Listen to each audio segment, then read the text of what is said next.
오늘은 신약 성경 누가복음 15장 말씀입니다. 15장 11절에서 24절까지 말씀의 의미를 생각하면서 교독합니다. 누가복음 15장 11절에서 24절입니다. 또 이르시되 어떤 사람에게 두 아들이 있는데 그 둘째가 아버지에게 말하되 아버지여 재산 중에서 내게 돌아올 분깃을 내게 주소서 하는지라. 아버지가 그 살림을 각각 나누어 주었더니 그 후 며칠이 안 되어 둘째 아들이 재물을 다 모아가지고 먼 나라에 가 거기서 허랑방탕하여 그 재산을 낭비하더니 다 없앤 후 그 나라에 크게 흉년이 들어 그가 비로소 궁핍한지라. 가서 그 나라 백성 중 한 사람에게 붙여서 하니 그가 그를 들러 보내어 돼지를 치게 하였는데 그가 돼지 먹는 쥐염 열매로 배를 채우고자 하되 주는 자가 없는지라. 이에 스스로 돌이켜 이르되 내 아버지에게는 양식이 풍족한 품꾼이 얼마나 많은가. 나는 여기서 주려 죽는구나. 내가 일어나 아버지께 가서 이르기를 아버지 내가 하늘과 아버지께 죄를 지었사오니 지금부터는 아버지의 아들이라 일컬음을 감당하지 못하겠나이다. 나를 품꾼의 하나로 보소서 하리라 하고 이에 일어나서 아버지께로 돌아가니라. 아직도 거기가 먼데 아버지가 그를 보고 측은히 여겨 달려가 목을 안고 입을 맞추니 아들이 이르되 아버지 내가 하늘과 아버지께 죄를 지었사오니 지금부터는 아버지의 아들이라 일컬음을 감당하지 못하겠나이다 하나 아버지는 종들에게 이르되 제일 좋은 옷을 내어다가 입히고 손에 가락지를 끼우고 발에 신을 신기라. 그리고 살진 송아지를 끌어다가 잡으라. 우리가 먹고 즐기자. 이 내 아들은 죽었다가 다시 살아났으며 내가 잃었다가 다시 얻었노라 하니 그들이 즐거워하더라. 아멘. 오늘 본문은 우리 성도님들이 신앙생활 좀 가락이 있다 그러면 잘 아는 그런 비유의 말씀입니다. 이 비유를 여러분이 이런 제목으로 기억을 하실 겁니다. 탕자의 비유. 그렇지요? 그런데 여기서 이 탕자의 비유이지만은 아주 의미 있게 여러분 보셔야 될 영역이 뭐냐면 15장에는 세 가지 비유가 등장을 하지요. 1절에서 7절의 비유가 등장을 하는데 어떤 거냐면 잃었던 양을 찾은 목자의 비유가 등장을 해요. 그리고 8절에서부터 10절에는 잃었던 드라크마를 찾은 여인의 비유가 등장을 해요. 오늘 11절에서부터 32절에는 잃었던 아들을 찾은 아버지의 비유가 등장을 해요. 그런데 다른 점이 하나가 있어요. 이 세 비유 중에 이 11절에서 32절이 이 앞에 두 비유와 달라요. 어떤 부분에서 다르지요? 들여다보시면 1절에서 7절에 있는 잃은 양을 찾는 목자의 비유는 목자가 양을 찾으러 나가서 찾아옵니다. 또 하나 8절에서 10절 말씀도 드라크마를 잃은 여인이 드라크마를 찾습니다. 그리고 찾아서 기뻐합니다. 그런데 오늘 11절에서 32절에 잃은 아들, 집 나간 아들을 찾은 이 아버지는 나가지 않고 어떠하고 있죠? 기다리고 있습니다. 이게 다르죠. 기다리고 있어요. 자, 여러분 우리가 신앙생활에서 중요한 여기 메시지가 있겠죠. 때로는 찾아 나설 필요도 있지요. 그러나 때로는 어떨 필요도 있다는 거죠? 기다릴 필요도 있다는 거죠. 중요한 것은 생명이 있으면 돌아오는 것입니다. 제가 얘기했죠. 좀 여러분이 과한 표현으로 들으셨을지도 몰라요. 중직자가 시험이 들었다고 하면 신방을 가지 않는다. 뭐 괴짜 같은 목사가 있는가 그럴지 모르지만은 이런 영역에 해당된다고도 봐요. 항상 찾아 나서는 건 아니에요. 때로는 기다리는 거예요. 잠잠히 애타게 기다리는 거죠. 그러면 여기서 이제 어떤 하나님의 말씀이 이제 여기 있는가 한번 살펴봐야 되는데 이 비유는 어떤 의미를 가지고 있냐면 관계는 발전해야 된다는 중요한 메시지가 있어요. 제가 지금 관계에 관한 말씀을 전하면서 이 메시지를 지금 이 본문으로 왔어요. 관계는 어떠해야 된다고요? 발전해야 된다. 이 앞전 시간에도 이 말씀을 제가 드렸어요. 그래서 여러분, 여기 본문에 보면 두 아들이 나와요. 처음에 등장하는 아들은 둘째 아들이에요. 이 둘째 아들은 결국은 관계가 발전하는 아들입니다. 그러나 25절에부터 보면 맏아들이 나와요. 이 아들은 집에서 나가지 않고 성실하게 아버지의 분부를 따라서 일한 아들이에요. 그런데 이 아들은 아버지와 관계가 발전하지 않은 아들이에요. 여러분, 여기서 말씀하는 게 뭐냐면 집 안에 있다 그래서 관계가 좋아지는 건 아니라고 하는 사실이에요. 함께 밥 먹고 함께 들에 나가서 일하고, 그러니까 아버지의 관계가 좋냐? 그 마음을 들여다보면 관계가 전혀 좋지 않아요. 그런데 처음에는 속을 썩였던 둘째 아들이 돌아와서는 어떻게 되죠? 관계가 훨씬 아버지와 관계가 발전된 상태로 돌아오는 것을 보아요. 여기서 예수님께서 우리에게 던지시는 메시지는 무엇입니까? 예수님 아래 머무는 것 같아도 우리로 얘기하면 교회 안에 결석 없이 모든 헌신과 봉사를 열심히 하고 있음에도 불구하고 우리 주님과 관계가 전혀 발전하지 않은 사람도 있을 수 있다는 것이에요. 그런데 시험 들어가지고 교회 밖을 나가서 세상에서 엄청 방황하다가 하나님 앞에 뒤지라고 두드려 맞고 천부의 의지 없어서 손들고 옵니다 하고 딱 돌아왔는데, 그 방황의 기회를 통해서 이 사람이 하나님과 관계가 확 발전돼서 발전된 관계로 주를 섬기는 사람들도 있다고 하는 사실이에요. 이건 이제 큰 틀에서는 이방인과 유대인을 말할 수 있어요. 둘째 아들이 누구를 말할 수 있냐면 이방인을 말할 수 있어요. 집 나간 아들.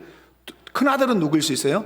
늘 하나님 안에 거했던 유대인을 말할 수 있어요. 결국은 그 유대인이 예수님을 십자가에 못 박아 죽이잖아요. 여러분, 오늘 이 본문이 주는 메시지들이 상당히 광범위하고 풍성하지만 한번 말씀의 의미들을 한번 살펴보고, 전에도 이 말씀을 여러분과 자주 나눴던 기억이 이제 있습니다. 여러분, 하나님께서 가장 싫어하시는 사람이 있고 또 기뻐하시고 좋아하시는 사람이 있어요. 하나님이 뭐 싫어하시는 사람, 좋아하시는 사람 있다 이렇게 하니까 여러분 이상할지 분명히 있어요. 성경을 보면 하나님께서 그리 탐탁하지 않게 여기시는 사람이 누구냐면 교만한 사람이에요. 그리고 여러분, 야고보서 4장 6절 말씀을 보면 하나님께서는 누구에게 은혜를 주시냐? 하나님께서는 은혜를 주시기를 기뻐하시는데 하나님은 겸손한 자에게는 은혜를 주셔요. 그러나 어떤 자는 물리치시죠? 교만한 자는 물리치신다고 말씀해요. 성경 처음부터 끝까지 읽어보면 하나님은 교만한 자 때문에 하나님의 마음이 아파요. 교만한 자 때문에 하나님의 속이 끓어요. 교만한 자 때문에 결국은 예수님이 십자가에 죽으시는 것이죠. 그러나 예수님을 늘 기쁘게 했던 것, 또 하나님 아버지를 기쁘게 했던 사람들의 일관적인 그 마음의 태도는 뭐냐면 겸손이에요. 그러므로 신앙생활하면서 우리 성도님들이 이 두 가지 이 품성 중에서 어떤 품성을 붙들 것이냐 하는 것을 마음에 늘 새기셔야 돼요. 교만한 사람이 될 거냐, 겸손한 사람이 될 거냐 하는 거예요. 어떤 사람 되셔야 돼요? 겸손한 사람이 돼야 돼요. 그럼 여러분, 교만과 겸손이라고 하는 이 정의를 분명하게 할 수 있어야 돼요. 우리는 교만 그러면 막 뭔 자랑이나 하고 뭐 그냥 어깨에 뽕을 놓고 나 이런 사람이야, 뭐 나 돈 많은 사람이야, 이런 것을 교만이라고 생각할 수 있을지 몰라요. 물론 포함돼요. 겸손이라고 하는 것은 아이고 그렇습니까? 소데스까? 뭐 이런 것만, 이런 것을 겸손이라고 생각할 가능성이 있어요. 그것 어려워요. 여러분, 오늘 본문에서 교만이 무엇이고 겸손이 무엇인가를 명확하게 가르치시면서 우리에게 겸손한 자가 될 것을 아주 강력하게 강조를 하십니다. 여러분, 모든 타락의 출발, 성경에 보면 모든 타락의 출발, 그 타락의 출발선상에 서 계신 분이 누구죠? 아담 할아버지, 하와 할머니. 여러분의 조상, 저의 조상, 아담 할아버지와 하와 할머니예요. 이분들이 타락을 하셨단 말이에요. 첫사람 아담이 타락을 했는데, 타락할 때 그들의 품성적 용어로 얘기하면 그들의 타락의 품성이 뭐예요? 교만이에요. 교만함. 그럼 교만함이란 게 뭐예요? 나는 에덴에서 내가 대장이야, 이런 게 아니었단 말이에요. 아담의 교만, 하와의 교만은 무엇이었습니까? 하나님의 권위 아래 머물고 싶지 않은 마음이었어요. 이게 교만이에요. 하나님의 권위 아래, 하나님의 다스림 아래 머물고 싶지 않은 마음을 갖는 것이 교만이에요. 오늘 본문에 둘째 아들이 등장을 해요. 이 사람이 교만한 사람이에요. 왜 교만한 사람인가? 이 사람은 계속해서 집에 있으면서 궁리를 한 거예요. 예를 쓴 거예요. 어떤 예를 쓴 거죠? 아버지의 권위 아래서 내가 벗어나리라. 어떻게 벗어날 건가? 얼마나 아버지를 들 볶았던지 아버지가 졌어요. 자식을 이길 아들, 자식을 이길 아버지 없다는 식으로 아버지가 졌어요. 재산 좀 분배해 주세요. 좀 분가 좀 하겠습니다. 이런 식이에요. 분가했죠. 그런데 이 사람의 마음을 읽어보면 이 사람은 왜 나간 거죠? 아버지의 권위 아래 머물고 싶지 않았기 때문에 그래요. 여러분, 모든 교만은 여기서 출발해요. 모든 가정에서 자녀들의 교만도 여기서 출발해요. 자녀들의 교만은 무엇입니까? 자녀들의 교만은 부모님의 권위 아래 머무는 것을 싫어해요. 그래서 여러분, 오늘 본문에 나오는 저기 25절에 나오는 맏아들, 우리 이 사무엘 같은 아이들이 여기에 해당할 수 있어요. 다시 말해서 이 사무엘이 교만하다 이런 얘기가 아니고 집에는 거해요. 집에는 거하는데 토끼질은 못하는 거예요. 그죠? 내빼지는 못해. 가출은 못해. 그런데 집에는 거하는데 마음으로 부모님의 권위 아래 거하지 않아. 이게 무서운 교만이에요. 이해 가시죠? 집에는 거해. 한 상에서 밥도 먹고 아버지가 주는 용돈도 받았어요. 같이 앉아서 월드컵도 볼 수 있어요. 같이 와서 예배당에서 예배도 드릴 수 있어요. 그런데 마음으로는 아버지에게 쓴 마음을 품고 있고 아버지에게 분노를 해요. 아버지가 말하면 반항을 해요. 대꾸를 하고 불순종하고.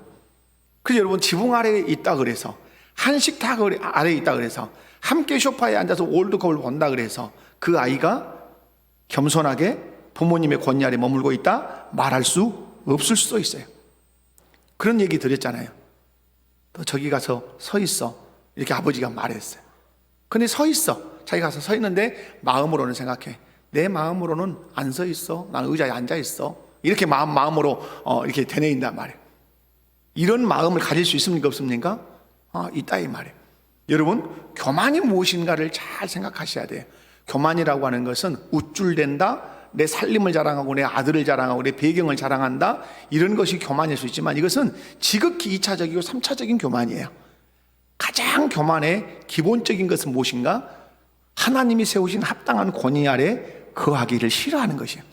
그런 의미에서 하나님 앞에서 교만이 뭘까요? 우상을 숭배하는 것이에요. 왜 우상 숭배가 가장 큰 교만이죠? 하나님의 권위 아래 머물지 않고 우상의 권위 아래 머물겠다고 하나님의 권위 아래서 뛰쳐나가는 것이 우상 숭배예요. 그러니까 가장 큰 죄가 되는 것이죠. 여러분, 오늘 이 둘째 아들이 이제 아버지를 재촉해서 떠나요. 오늘 말씀을 보면 둘째 아들이 이제 며칠이 안 돼서 13절에 보면 재물을 다 긁어 모아가지고 먼 나라 이민 가요. 거기서 이제 허랑방탕하면서 그 재산을 낭비해요. 여러분, 이 아들이 싸가지 없는 아들이다 이렇게만 말할 거 아니라 교만한 아들이에요. 왜 교만한가? 이렇게 질문할 때는 왜 교만하다? 하나님이 세우신 합당한 그 아버지의 권위 아래 머물기를 싫어했다는 거예요. 싫어하니까 이 싫어했던 마음이 표출되는 거예요. 집에 여러분의 아들, 딸이 머물고 있어도 아버지의 권위 아래 머물고 있지 않으면 행동으로 표출을 자꾸 해요. 말대꾸를 하고 불순종을 하고 소리를 지르고 이렇게 표출을 해요. 그러다가 이게 정도에 넘어서면 어떻게 되죠? 뛰쳐나가는 거예요. 그게 이제 우리 청소년에게는 가출이 되겠죠. 이 아들은 상당히 이제 성장한 아들이잖아요. 왜 그러면 이 아들은 이렇게 합당한 그 아버지의 권위 아래서 떠나려고 하는가? 우리 안에는 정욕적인 불이 하나 타고 있어요. 그 열망이 타고 있는데 그게 뭡니까? 자기가 권위자가 되고 싶은 열망이에요. 권위 아래에 있는 사람들이 이 불이 탈 수 있어요. 이 불이 타는 이유에 대해서는 뒤에서 설명이 이제 가능해요. 여러분, 교만하다는 것은 합당한 권위 아래 머물지 않는 것이 교만이지만은, 그러면 왜 합당한 권위 아래 머물지 않으려고 하는가? 그건 자기 자신이 누가 되고 싶어서, 권위자가 되고 싶어서 그래요. 아담과 하와가 가장 좋은 애죠. 아담과 하와가 왜 선악과를 따먹었어요? 보암직도 하고 먹음직도 하고 지혜롭게 할 만큼 탐스럽기도 했어요. 그런데 그것을 따먹었던 결정적인 이슈가 있었어요. 그것은 이것을 먹으면 네 눈이 밝아서 누구같이 되리라? 하나님과 같이 되리라, 이 말이에요. 이걸 바꾸면 네가 권위자가 될 수 있어, 이 말이에요. 네가 권위자가 되어서 네 마음대로 네 인생을 경영할 수 있고, 네 마음대로 결정할 수 있고, 네 마음대로 행동할 수 있어. 그걸 따먹기만 하면 돼. 그래서 여러분, 그런데 하나님은 뭐라고 말씀하셨습니까? 따먹으면 안 된다. 그래서 어제 우리 마더와 유수련에 제가 이제 운전하면서 이렇게 모시고 왔다 모시고 가면서 자녀 양육에서 두 가지 팁을 제가 이제 뭐 이렇게 본고차에서 말씀을 드렸어요. 자녀 양육에서 아주 이제 꼬맹이들이잖아요. 두 가지를 얘기를 했어요. 하나는 이 아이가 무엇으로 부모를 조정하려고 하는가, 이걸 밝히 알아야 돼요. 아 하고 누워서 떼쓰고 우는 아이들이 있어요. 그러면 보통 부모들이 뭐예요? 알았어 하고 뭐 캔디를 사주든지 장난감을 사주든지 그래요. 그러면 얘는 영악하단 말이에요. 통하네? 어떻게 하니까 냅다 자빠져서 그냥 에 하고 소리 지르니까 그냥 엄마 아빠가 벌벌벌 한단 말이에요. 그러면 어디든지 가면 자기 필요 욕구가 생기면 막 뒤집어져서 악을 써요. 그러면 또 그렇게 하거든요. 그러면 얘는 알아는 거예요. 이렇게만 하면 우리 엄마 아빠는 딸싹을 못 하는구나. 할아버지 할머니 두 말갈 할 것도 없지요. 길바닥에 누워서 악만 쓰면 되는구나. 그러면 얘는 아무 데서나 누우는 거예요. 왜? 조종의 기술이 생긴 거야. 그런데 부모들은 이걸로 이 어린 아이가 나를 조종한다는 생각을 전혀 하지 못해요. 여러 방식으로 자녀들은 우리를 조종해. 왜? 해보니까 먹힌 대목이 있거든요. 사기꾼도 자꾸 사기를 치는데 먹히는 대목이 있으면 그걸 갖고 치는 거거든요. 그래서 어린아이 2살이든 3살이든 4살이든 7살이든 반드시 이 아이들도 영역에서 부모를 조종하는 기술이 있어요. 그것을 파악해내야 돼요. 그리고 그렇게 조종해 올 때 조종을 당하지 않아야 돼. 그 조종하는 것을, 그 힘을 딱 꺾어내야 돼요. 엉덩이를 때리든 절대 그 요구를 들어주지 않든, 그리고 그 조종할 수 없도록 네가 나를 조종하고 있다는 사실을 알려줘야 돼요. 아빠는 엄마는. 그죠? 그리고 나서 하나 가르쳐야 될 것이 뭐예요? 주의사항이에요. 금지사항이에요. 여러분 에덴 동산에도 금지사항이 있었죠. 공동체 안에는 항상 금지사항이 있어요. 에덴 동산의 금지사항은 뭐죠? 선악을 알게 하는 나무의 실과를 먹지 마라고 하는 거예요. 하지 않아야 될 것이 있어요. 여러분 이스라엘 공동체가 이제 애굽에서 모세의 인도를 받아서 홍해 지나서 반석에 물 마시고 하늘에 불기둥과 구름기둥으로 인도를 받아서 시내산에 다 왔어요. 시내산에 오니까 하나님께서 가나안 땅에 들어가서 지켜야 할 법을 주시는 거예요. 그 법에는 무엇이 있죠? 하라는 것도 있지만 해서는 안 되는 금령이 딱 들어있단 말이에요. 내 이름 망령들 그러면 안 돼. 안식일 범하면 안 돼. 간음하면 안 돼. 뭐가 들었어요? 금령이 들었어요. 금령이. 그러므로 반드시 공동체에서 유심히 들여다봐야 될 것. 우리가 교회 생활을 하면서 우리 교회의 금령이 뭐 해야 되는 것도 잘 살펴야 되지만, 우리 교회가 세운 규칙이 말씀 안에 있는데, 이 말씀에서 교회에 등록한 교인이라면, 예수 믿는 성도라면 하지 않아야 할 금령들이 있단 말이에요. 그걸 잘 지켜내야 내가 건강한 성도가 되고 건강한 교회를 이룰 수가 있어요. 여러분, 오늘 본문에서 나오는 이 둘째 아들은 하지 않아야 할 일들을 한단 말이에요. 그게 뭐죠? 자기가 누가 되고 싶은 거예요? 자기가 권위자가 되고 싶은 것이에요. 여러분, 늘 공동체 안에서는 이걸 늘 확인해야 돼요. 그리고 우리 아이들에게도 그것을 늘 확인시켜 주셔야 돼요. 그래서 이제 이 아들은 권위자인 아버지를 떠났어요. 이것을 성경은 교만이라고 그래요. 겸손이 그러면 뭡니까? 겸손이 반대겠죠. 하나님이 세우신 합당한 권위 아래 머물되 어떻게 머무는 거죠? 기쁨으로 머무는 거예요. 어떻게 머문다고요? 기쁨으로 머무는 거예요. 예수님께서 공생애를 시작하시면서 첫 번째 외치셨던 외침이 뭐죠? 회개하라, 천국이 가까이 왔다, 이 말씀이었어요. 이 명령을 가지고 순종해낼 때 우리 안에 생겨나는 품성이 있는데 그것이 겸손이에요. 왜 회개하라, 천국이 가까이 왔다 하는 이 말씀을 듣고 이 말씀의 의미를 들여다보고 그 말씀의 의미 따라 순종하면 우리에게 겸손이 생기는가? 여러분, 회개하라는 말은 어디로 들어오라는 말이에요? 천국으로 들어와라, 돌아와라, 이 말이에요. 회개하라는 말은 지금 세상의 왕의 지배를 받아서 막 걸어가고 있는 인생을 향해서 예수님이 탁 던진단 말이에요. 회개해라, 이 말은 돌아와라, 이 말이에요. 어디로? 천국이 가까이 왔는데 그 천국으로 돌아와라. 그 천국이 뭐예요? 우리의 참된 권위자이신 하나님이 다스리는 나라가 천국이에요. 근데 예수님이 서서 꼭 외친단 말이에요. 회개해라. 그 말은 뭐예요? 돌아와. 어디로? 세상의 왕의 다스림을 거부하고 하나님이 다스리는 그 나라로 돌아와. 그러면 회개하는 사람은 어떠죠? 돌아와요. 아, 잘못된 것이구나. 내가 지금 잘못된 왕의 다스림 아래서 내가 살고 있구나. 세상 왕의 다스림 아래 내가 살고 있구나. 근데 이 왕이 내 왕이 아니구나. 근데 예수님이 말씀해, 돌아오라고, 회개하라고. 그러면서 돌아오죠. 돌아올 때는 이 사람은 마음을 먹어야 되죠. 어떤 마음을 먹어야 되죠? 합당한 권위자이신 하나님의 권위 아래 거하겠다고 들어오는 거예요. 하나님의 권위 아래 거한다는 말은 하나님이 나의 왕이심을 인정하고 그분의 법대로 순종하겠다는 마음을 먹고 돌아오는 거예요. 이 사람이 그러면 겸손한 사람이에요. 왜? 합당한 권위자이신 하나님의 통치를 받겠다고 어디로 들어왔어요?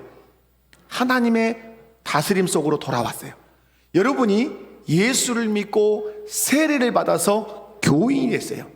교인이 됐다는 말은 나는 교회의 모든 통치를, 교회의 모든 내규를, 교회의 모든 가르침을 순종하겠다고 하는 고백이 그 속에 들었어요. 그래서 세례 받을 때 질문하죠. 한 5가지 정도 질문을 해요. 그건 실상은 한마디로 얘기하면 교회의 권위 아래 당신이 머물겠느냐, 이렇게 물어봐요. 그 중에 우리 교회가 지금 이제 제가 부임해서 하는 게 뭐죠? 새가족 성경 공부가 하나가 있어요. 새가족이 등록하면 성경 공부를 하시라, 이렇게 해요. 그것은 아예 예수를 모르는 분들에게는 예수님을 소개하는 것이 되고, 기존 신자가 이사를 오거나 자기 상황이 어려워서 교회를 이렇게 옮기실 때 새가족 성경 공부를 하시라 그래요. 그럼 기존 신자들이 성경을 모르겠어요? 알죠. 예수님 영접하신 분들 다 때로는 직분을 가지고 계신 분들도 있죠. 그럼에도 불구하고 교회는 새가족 성경 공부를 하실 것을 요청을 해요. 그런데 거기에는 중요한 정신이 있어요. 어떤 정신이 있죠? 우리 목포교회라고 하는 규율이 있는데 그 규율 가운데 하나가 뭐다? 우리 목포교회 등록하면 새가족 성경 공부를 꼭 필하시라. 필하시고 나면 그때부터 사역의 현장에 들어갈 수 있다. 그런데 어떤 분들은 이것 때문에 교회를 떠나셔요. 어떤 분들은 내가 장로님이기도 할 수 있고 뭐 안수집사님일 수 있고 권사님일 수 있고 이렇게 외부에서 오셔서 그러면 겸손하게 순종해서 그걸 다 하시는 분들도 계세요. 왜 새가족 성경 공부가 중요하죠?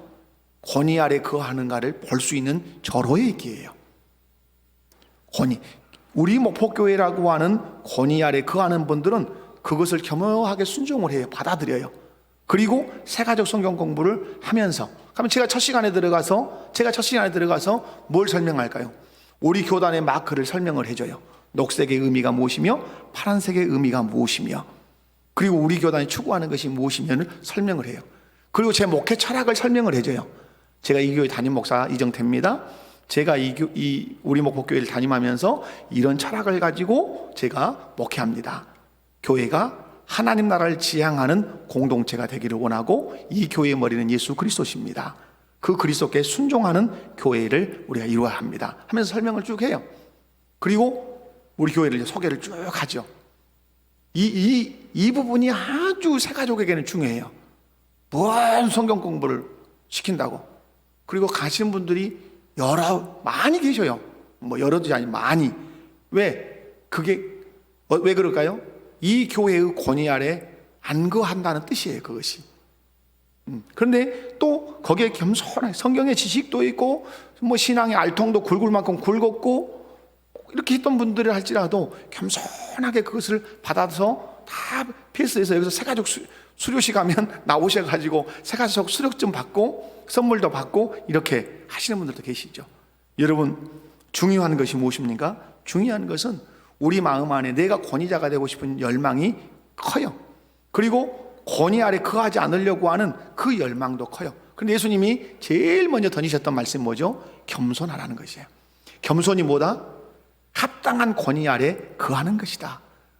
세상에서 방황하며 세상의 왕의 사단의 권위 아래 있는 권위 아래에서 죄짐에 사는 인생들에게 예수님이 외치죠. 회개해라. 돌아와라. 합당한 권위 아래로 돌아와라.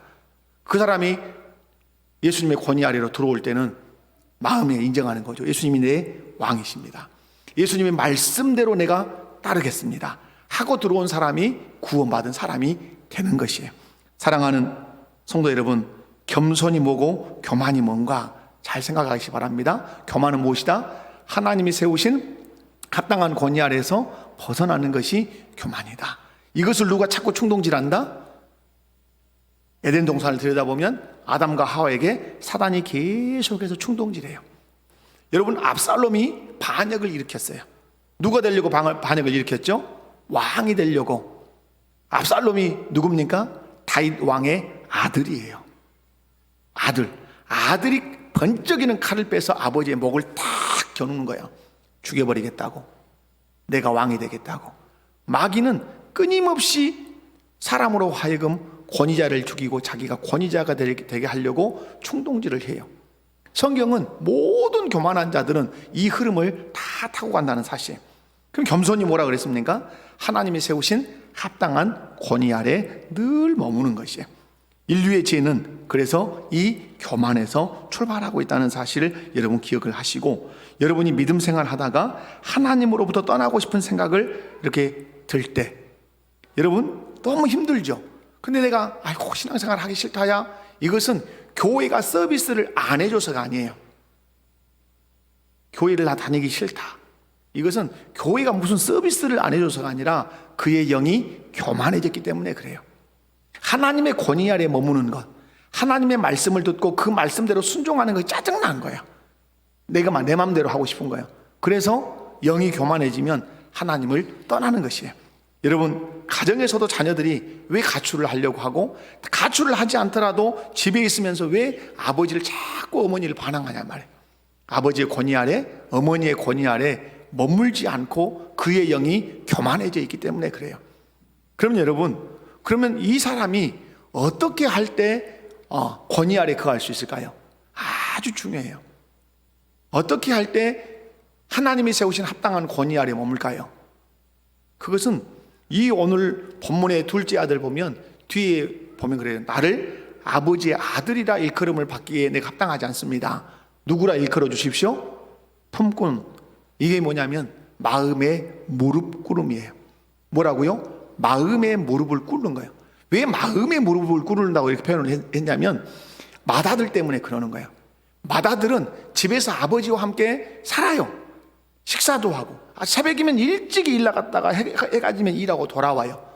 집에 있으니까 이 아들은 아버지의 권위 아래 있는 것처럼 보이지만 이 아들은 어디에 무릎을 꿇지 않은 거예요? 마음으로는 무릎을 꿇지 않은 한 큰 마음에 쓴 마음이 있고 마음에 아버지의 권위에 도전하는 마음이 있는 거예요. 문제가 터지니까 확 그 마음을 분출하는 걸 봐요. 여러분이 믿음 생활을 잘 하시려면 예수 그리스도를 늘 바라보시고 예수 그리스도 발 앞에 무릎을 늘 꿇으셔야 돼요. 아멘이십니까? 그리고 고백하셔야 돼요. 예수님의 발 앞에 내가 무릎을 꿇습니다. 무릎을 꿇지 않으면 여러분 시편으로 한번 가보시죠. 이 부분 보고 말씀을 이제 맞춰 보도록 하겠습니다.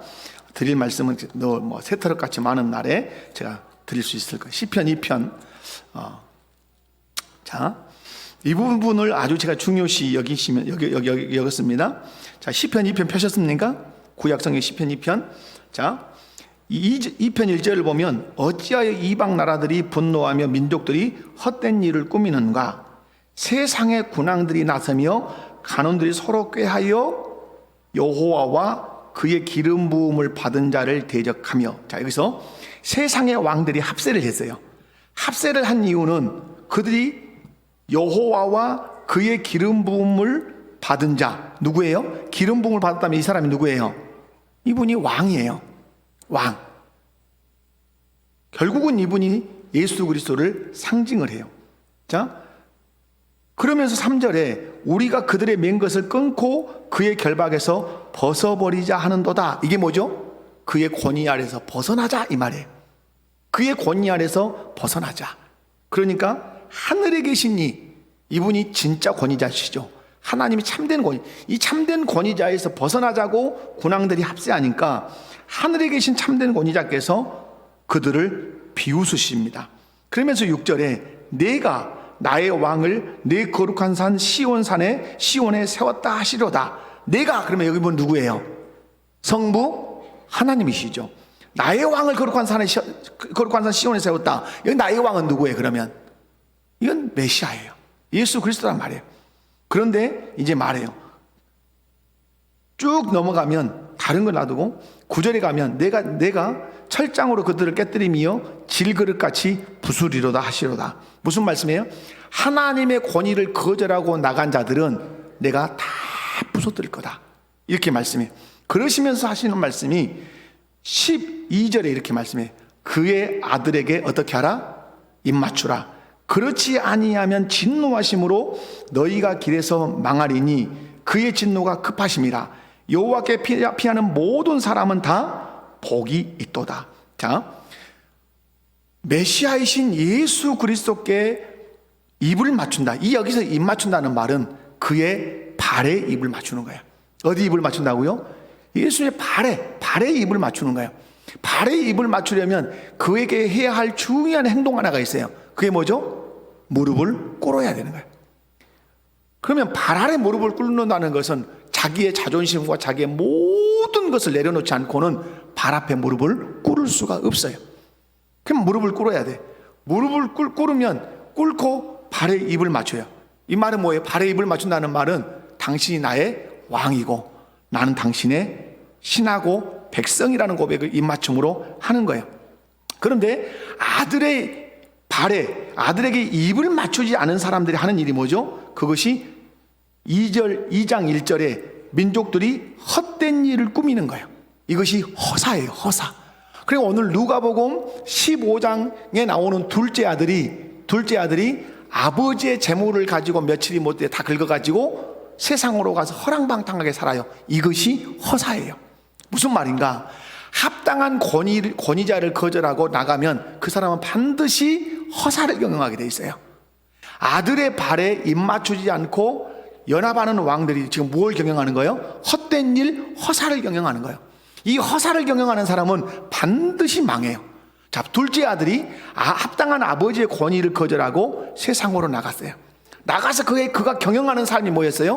허랑방탕한 삶이었어요. 그것이 허사인 것이에요. 그 허사로 그 둘째 아들이 어떻게 되죠? 망하는 것이에요. 사랑하는 성도 여러분, 오늘 저와 여러분이 이 말씀을 통해서 기억할 것이 바로 그것이죠. 하나님 아버지 예수 그리스도의 권위를 벗어나면 나는 반드시 어떤 경영을 하게 된다? 허사를 경영하게 된다. 왜 허사가 되죠? 예수님이 주인이셔야 되는데 내가 주인 돼서 하니까 그게 허사가 되는 거예요. 예수님의 말씀대로 살아야 되는데 내 정욕대로 사니까 그것이 허사가 되는 거예요. 왜 그런 허사를 경영하게 된다고요? 아들의 발에 입을 맞추지 않기 때문에 그래요. 그러므로 여러분이 하나님의 권위 아래, 예수 그리스도 안에 권위 아래 머물려면 늘 마음에 인정해야 돼요. 제가 마음의 무릎을 꿇습니다. 교회 안에 머물러도 어디에 머물러도 예수님 나의 왕이십니다 하고 그분 앞에 무릎을 꿇고 그의 발에 내가 입을 맞췄습니다. 어떤 말씀이든지 하시면 제가 쓴마음 품지 않고 순종하겠습니다. 여러분 가정에서 자녀들이 해야 되는 일이 그럼 뭐예요? 우리 동아와 우리 은유와 저희가 아들 이 사무엘이 가정에 있으면서 자녀들이 해야 할 중요한 훈련이 있죠. 그 훈련이 뭘까요? 마음의 무릎 꿇는 훈련이에요. 마음의 무릎을 꿇는 훈련. 오늘 우리 자녀들에게 더더욱 훈련을 시켜야 될 것이 뭐죠? 마음의 무릎을 꿇는 훈련을 시켜야 돼요. 목포 제1로의 주일학교 연합회 그 성경학교 강사로 장로님이 오셨어요. 그분은 뇌를 연구하는 분이셨어요. 그분이 하신 말씀이 그거였어요. 지금 부모들이 아이들을 키우는데 독자같이 키운다. 그런데 몇 대 독자같이 키운다고 말씀했냐면 6대 독자같이 키운다. 몇 대 독자요? 6대 독자. 6대 독자같이 키운단 말이에요. 그러니까 지금 부모들이 아이들을 어떻게 할 줄을 모르는 거예요. 결국은 그 아이들에 의해서 부모가 움직이는 거예요. 우리 아이들에게 훈련시켜야 돼요. 하나님이 세우신 합당한 권위자가 누구며 그 권위자 아래 거할 때는 반드시 마음의 무릎을 꿇어야 된다. 마음의 무릎을 꿇는다는 말은 인정한다는 거예요. 아버지가 어머니가 우리 가정의 권위자시고 나는 그 권위자의 보호를 받으며 양육을 받으며 인도를 받는 사람이다. 그러므로 나는 이 권위자 아래 기쁨으로 머물기로 작정한다. 무슨 말씀을 하시든지 주의 말씀 안에 합당한 것은 늘 순종하겠다. 이 마음의 무릎을 자꾸 꿇어야 부모님에게 쓴 마음을 품지 않을 수 있어요. 오늘 교회 안에서도 중요하죠. 여러분이 아무리 우리 목포교회라고 하는 이 건물 속에 있고 교회 안에 머물러 있지만 여러분이 마음의 무릎을 꿇지 않으면 제 설교를 아무리 듣고 저와 함께 교회 사역을 한다 할지라도 마음의 무릎을 꿇지 않으면 사역을 온전하게 할 수 없어요. 하나님이 결코 기뻐하지 않으세요. 인정하는 거예요. 제가 말하죠. 이정태가 아무리 부족해도 이 교회에 담임 목사가 됐으면 마음으로 딱 인정한 하나님께서 우리 교회 담임 목사로 이정태 목사를 세우셨다. 그걸 딱 인정하고 가는 거예요. 하나님이 이정태 목사를 통해서 내 영적인 것들을 먹이시고 나를 이끌어 가실 것이다 하고 신뢰하는 거예요. 그럴 때 내 마음에 뭐가 있어요? 자유함이 있어요. 기쁨이 있어요. 근데 이 마음의 무릎 꿇음이 우리 스스로에게 없으면 불편해요. 이렇게 된단 말이에요. 사랑하는 성도 여러분, 말씀을 정리하도록 하겠습니다. 오늘 둘째 아들은 교만해요. 첫째 아들도 교만해요. 교만한 이유는 뭐죠? 하나님이 세우신 합당한 권위 아래 거하지 않는다는 거예요. 왜 합당한 권위자 아래 거하지 않죠? 자기 자신이 권위자가 되고 싶은 거예요. 왜 자기가 권위자가 되고 싶은 것이죠? 마음의 무릎을 그 권위자 앞에 마음의 무릎을 꿇지 않았기 때문에 그래요. 마음의 무릎을 꿇지 않은 사람은 항상 허사를 경영하게 돼 있어요. 자기가 왕이 되어서 자기 생각대로 자기 인생을 꾸려가게 돼 있어요. 결국 그 사람은 하나님 말씀합니다. 시편 2편 말씀에 보면 철장으로 그들을 깨뜨려 질그릇같이 부술 거라고 말씀합니다. 둘째 아들 철장으로 깨뜨림을 당해서 질그릇같이 부서집니다. 돼지 치는 데 가서 돼지 사료를 먹으려고 해도 돼지 사료조차도 주지 않는 그 험악한 일을 경험하게 되죠. 사랑하는 성도 여러분, 오늘 마음 가운데 하나 새깁시다. 하나님이 정하신 합당한 권위 아래 거하겠습니다. 내가 권위자가 되지 않겠습니다. 그리고 내 마음의 무릎을 내가 속한 공동체에서 그 권위자를 향해서 꿇겠습니다. 가정에서든 직장에서든 교회에서든 어디서든지 합당한 권위자 살피고, 그리고 내가 권위자가 되지 않고, 그리고 그 권위자에게 마음의 무릎을 딱 꿇고, 그리고 자유함으로 기쁨으로 그 관계를 맺고 공동체를 세워가겠다고 다짐하는 저와 여러분 되시기를 주님의 이름 축원합니다. 자비로우신 아버지 하나님 감사합니다. 귀한 말씀을 통해서 우리에게 은혜를 공급해 주시니 감사합니다. 둘째 아들 또 맏아들을 통해서 진정한 교만이 무엇인가를 살폈습니다. 하나님이 세우신 합당한 권위 아래 우리가 거하는 것, 그 겸손이고 거하지 않는 것 교만이라고 말씀합니다. 이 교만은 마음의 무릎을 꿇지 않았기 때문에 생기는 것이고, 마음의 무릎을 꿇지 않은 사람은 반드시 권위 아래 벗어나서 허사를 경영하고, 허사를 경영할 때는 하나님께 철장으로 깨뜨려 부수신다고 말씀하십니다. 그러므로 오늘 또 예수님의 발 앞에 무릎을 꿇고 입 맞추게 하시고, 나에게 허락하신 그 권위 앞에 마음의 무릎을 꿇고 입 맞춰서 마음의 자유함과 기쁨으로 공동체 생활을 해가는 우리 모두가 되게 하옵소서. 예수님의 이름으로 기도하옵나이다. 아멘. 우리 찬